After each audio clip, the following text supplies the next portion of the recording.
I'm Seth Grinnell from Grinnell's Driving School, and I want to address why is it important that our drivers are properly trained.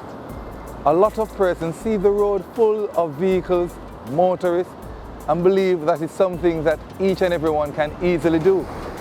Driving, however, is a skill.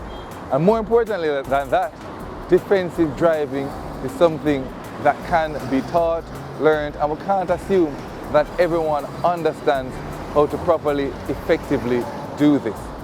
Now, one of the most important things I'd like to address is the attitude of our drivers.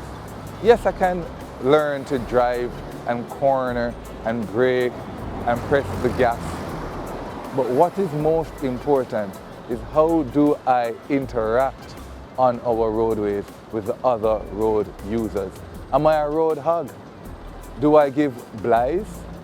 Do I ensure that the road environment is safer because I am on it and using it?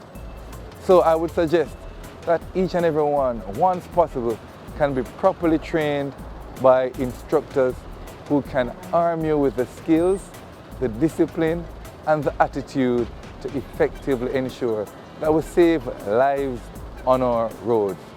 Now, I must say that Grinnell's Driving School that I'm a part of effectively does this. We want you to have the skill, to have the attitude, and to ensure that when you leave your destination, that you will reach back in one piece, safe and sound, and the other motorists won't be put at risk or harm because you were on it. The opposite should be true, that they are safer because of how well trained you are as a driver. So I recommend Grinnell's Driving School and other institutions of note who can properly arm you to be an effective driver on our roadways.